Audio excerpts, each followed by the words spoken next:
ओए बेकार, हट हट। चेतना, हिमांशी, तू तू यहाँ क्या कर रही है? मैं दरअसल किसी का इंतजार कर रही थी। तू कैसी है? बहुत टाइम बाद मिली है। मैं तो बिल्कुल ठीक हूँ, लेकिन तुझे देख के नहीं लग रहा कि तेरे हालात कुछ अच्छे होंगे। ये क्या पहन रखा है तूने? अपनी दादी की साड़ी मिली है तेरे को? शादी तो नहीं होगी तेरी? पक्का शादी होगी, क्योंकि जो लोग जिंदगी में कुछ करते नहीं ना, उनके पास यही लास्ट ऑप्शन बचता है, शादी करना, है ना? हाँ चेतना, मैंने शादी कर ली है। चेतना, तुम जानती हो इसको? हाँ बेबी, जानती तो हूँ। एक्चुअली ना ये मेरे कॉलेज में पढ़ती थी और कॉलेज की टॉपर थी। पूरी क्लास के प्रोफेसर्स, प्रिंसिपल सब इसकी बहुत तारीफ करते थे, बोलते थे जिंदगी में कुछ ना कुछ बहुत बड़ा करेगी।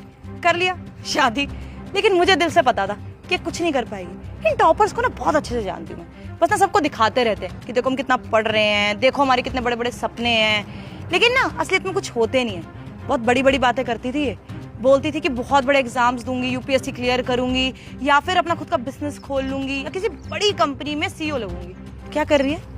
अपने घर पे झाड़ू पोछा। हालात देख के तो यही लग रहे हैं कि किसी गरीब घर में तेरे घर वालों ने शादी करवा दी और बस वहाँ पे नौकरानी बनी होगी तू, है ना? चेतना, तू आज भी नहीं बदली ना।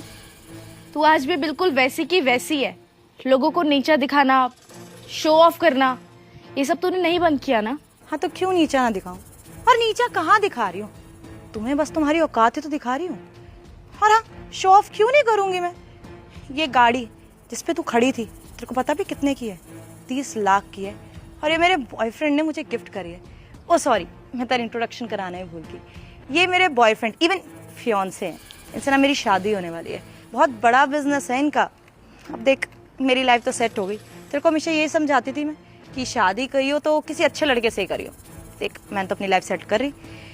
तू बता, तेरा हस्बैंड क्या करता है? कम ऑन यार चेतना, क्या तुम भी इससे बहस कर रही हो यार? अरे इसका पति होगा किसी फैक्ट्री में नौकर, या फिर करता होगा किसी दुकान वगैरह में काम। इसके कपड़े देखकर पता नहीं चल रहा क्या तुम्हें? तो क्या पता खर्चे क्या होते हैं। जितना तुम्हारा पति पूरे महीने में कमाता होगा ना, उतना हफ्ते में खर्च कर देती है वो। और महीने का खर्चा सुनोगी ना तो कान खड़े हो जाएंगे तुम्हारे। जितने की मेरे पास गाड़ी है ना, तुम्हारा पति जिंदगी में कभी नहीं कमा पाएगा। अरे बड़ी हमसे बराबरी करेगी। बस करो तुम दोनों। मैं चुप होकर सुन रही हूँ तुम्हारी इतनी देर से बकवास कि तुम मेरी दोस्त रह चुकी हो। इसका मतलब ये नहीं कि तुम मेरी शादी के ऊपर, मेरे पति के ऊपर उल्टी सीधी बातें करोगी। और तुम्हें कोई हक नहीं है मेरे पति के बारे में ये सब बोलने का। तुम होते कौन हो उनको इतना सब कुछ बोलने वाले? चुपचाप खड़ी हो, इसका मतलब ये नहीं कि तुम्हारे मन में जो आना ऑप्शन आ पाएगा तुम बोलती जाओगी। ओ हेलो, आवाज में नीचे रख के बात कर मेरे फियांसे से। तेरे को पता भी है, तेरे जैसों को ना खड़े खड़े खरीद ले वो, और तेरे पति को भी। और क्या गलत बोल रहा है वो? सही बोल रहा है। देख के पता चल रहा है जिस टाइप के कपड़े तूने पहन रखे हैं। अरे आज के टाइम पे कौन साड़ी पहनता है? कौन अपनी बीवी को साड़ी पहनाता है? तो पक्की बात है होगा किसी फैक्ट्री में मजदूर।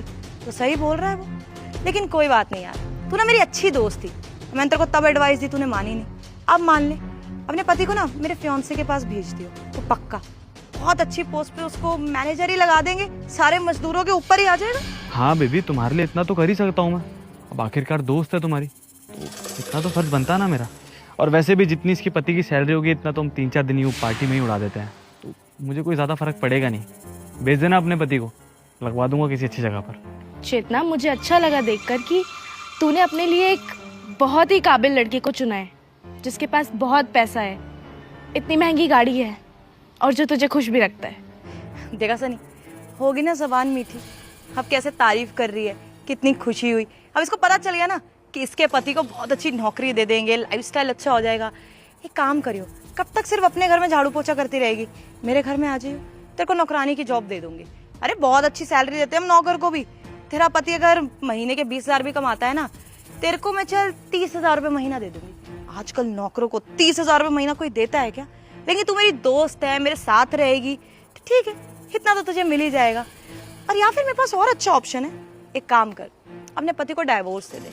अब मैं बहुत अच्छे बैकग्राउंड से बिलोंग करती हूँ, बहुत अच्छे लोगों से जान पहचान है मेरी, और सनी के भी बहुत अच्छे दोस्त हैं।